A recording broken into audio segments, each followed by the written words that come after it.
جب نمرا کی شادی ہوئی تو وہ اپنے شوہر کے ساتھ بہت خوش رہتی تھی۔ اس کا شوہر دن بھر کام کرتا اور رات کو اپنی تھکن اتارتا تھا۔ نمرا کو اس کے شوہر کا اس سے دور جانا بالکل بھی اچھا نہیں لگتا تھا۔ شادی کو 1 سال گزر گیا اور پتہ ہی نہ چلا، اور نمرا کے شوہر کا دوسرے شہر تبادلہ ہو گیا۔ اب نمرا کے شوہر کی کمپنی اسے ہر ماہ صرف 2 چھٹیاں دیتی۔ نمرا کا شوہر جب گھر آتا، پہلے دن جب اس کا شوہر گھر آتا تو تھکن کی وجہ سے سارا دن سویا رہتا، اور دوسرے دن نمرا کا شوہر کچھ وقت نمرا کو دیتا اور کچھ اپنے دوستوں کو، اور واپس چلا جاتا۔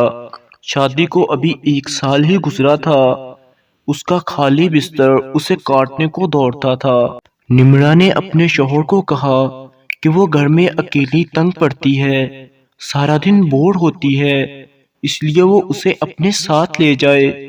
نمرا اب ذہنی مریض بن چکی تھی، بات بات پر اپنے شوہر سے جھگڑتی اور کئی دنوں تک اس کے ساتھ بات نہیں کرتی۔ ایک دن دوپہر کا وقت تھا، دروازے پر دستک ہوئی۔ نمرا نے پوچھا، کون؟ میں نواز، تمہارے چچا کا بیٹا۔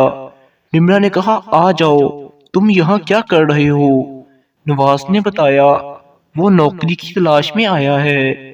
نمرا نے نواز سے کہا، جب تک تمہیں کوئی نوکری نہیں ملتی تم میرے گھر ہی رہو، ویسے بھی میرے شوہر دوسرے شہر ہوتے ہیں۔ تقریباً 10 دن بعد نواز گھر لیٹ آیا اور بہت خوش تھا۔ اس نے خوشی سے نمرا کو گلے سے لگا لیا اور بتایا کہ اسے نوکری مل گئی ہے۔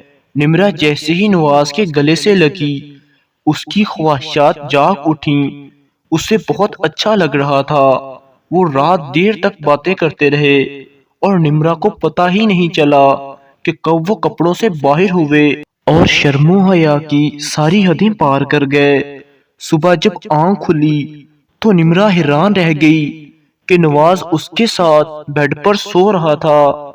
بستر بکھرا ہوا تھا اور کپڑے بھی ادھر ادھر پڑے تھے۔ اسی حالت میں اس کے شوہر کا فون آیا تو اس نے ایمن کو بتایا کہ میرا تبادلہ اپنے شہر میں دوبارہ ہو گیا ہے اور میں کچھ ہی دیر میں گھر پہنچ جاؤں گا۔ نمرا نے جب یہ بات سنی تو سکتے میں چلی گئی۔ اس نے جلدی جلدی نواز کو باہر نکالا۔ جب واپس آ کر بستر وغیرہ ٹھیک کرنے لگی تو اس نے دیکھا کہ گھر میں بہت سا قیمتی سامان تو موجود نہیں ہے۔ جب اس کا شوہر گھر پہنچا تو گھر کا حال دیکھ کر پوچھا کہ یہ کیا ہے؟ سامان اتنا کم کیوں لگ رہا ہے؟